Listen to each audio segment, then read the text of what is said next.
That's your husband? That's my husband, So Anthony. Yeah. Dan Bracaglia is on the line from DP. Oh.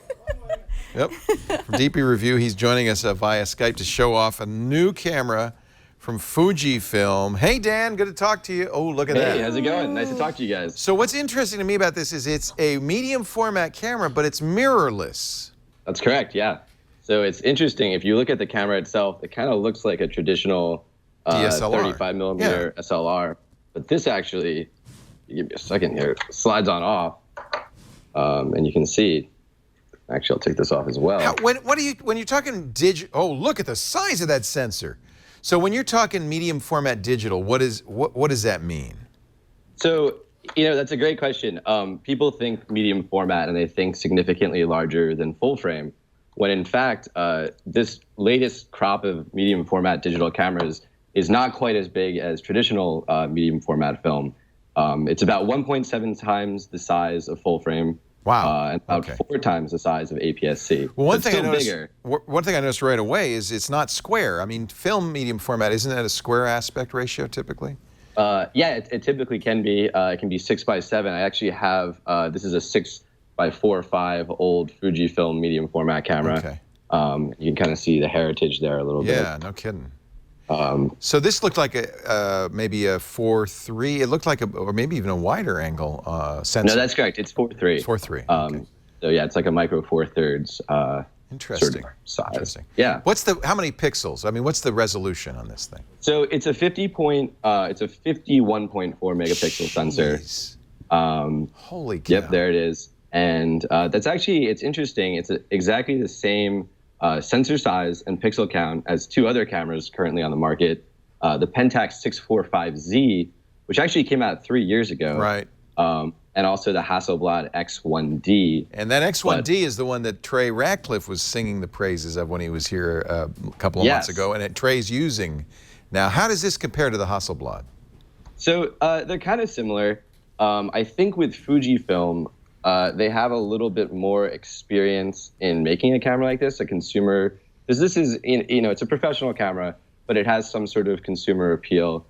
I haven't actually used the Hasselblad just yet. We got it in our office yesterday, and one of my DP Review coworkers ran off with it, which I don't blame them. Yeah. Yep.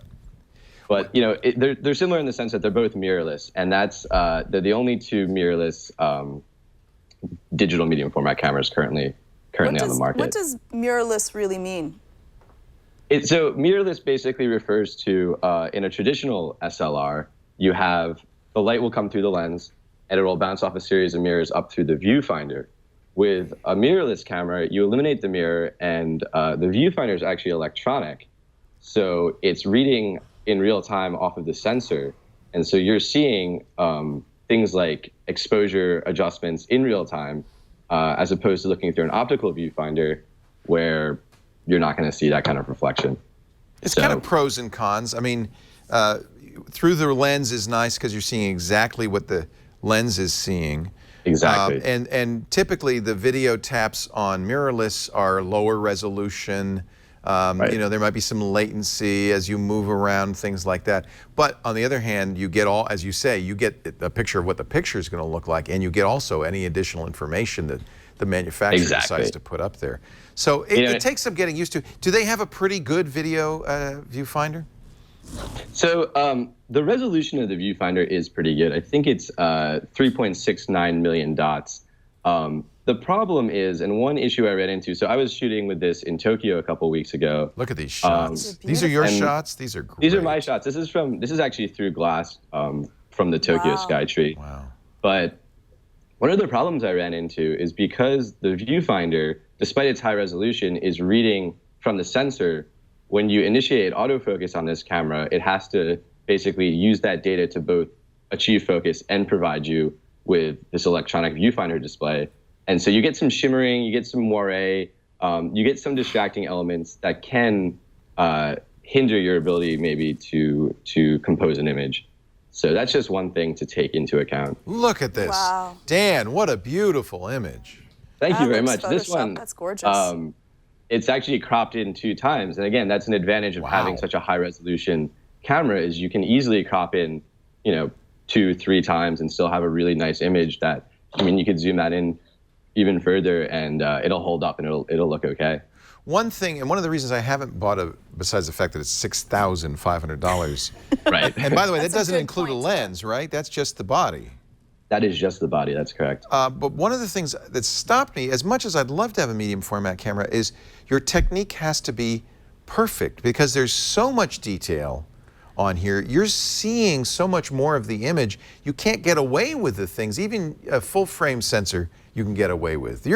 You've got to have perfect technique to use these. So instead of me being like, you know, it's not going to make me a great photographer. I wish it would, because I'd buy it if it did.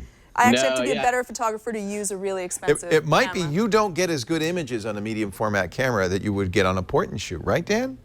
Yes, exactly. And obviously, you know, no camera, no amount of money is going to make you a better photographer. Any more than a better typewriter would can- make you a Hemingway, Well, you can right? hire someone then. Yeah, hire Dan. He's good. but I've been told that things like motion blur are just much more visible when you're using a medium format camera. That's absolutely correct. And this camera, in a lot of ways, is really geared towards studio photographers, landscape shooters, people probably using a tripod in a lot of cases. Well, I'm wondering, did you use a tripod for these shots that you shot? I didn't, and Wow. I before we post our review, I'm going to try to get out there and shoot some landscapes. But it's definitely a camera that's going to be well suited for there. You know, we had to get some quick portraits. It even makes you look good. Exactly.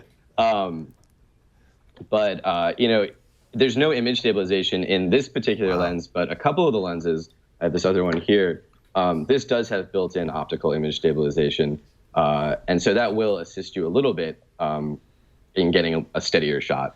Well, and that's another issue. What's the mount? Can I use any of my lenses, or do I have to get new lenses for the Fuji? Yeah, so that's another great question. Right now, there are only 3 lenses on the market for the system because it's a brand new system. It's called GF mount. And right now, so this is the first one that we got. It's a 63 mil, which is about a full frame equivalent to a 50 millimeter lens. And this other one, this 120 is about a 95 equivalent, so a portrait lens. And then they're currently shipping a 25 to 51 millimeter equivalent zoom. But the one thing you'll notice about all these lenses is they're not that fast. This is an f2.8. This is an f4, and the zoom that's coming is an f4. Wow. So when you compare it to something like high resolution full frame, where there's lots faster glass, f1.4s, the advantage of having the larger sensor in some ways is actually lost. That night shot in Tokyo, then. Yeah. How did you shoot that? It's dark. It is dark.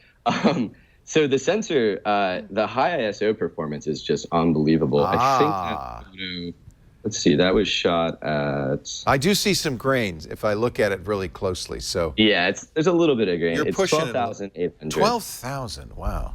But you can shoot higher ISOs with less grain because of the sensor?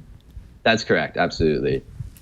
Because of the sensor, because of the size, and just the way in which light is coming into the lens, there's so much more room, there's so much more light gathering ability.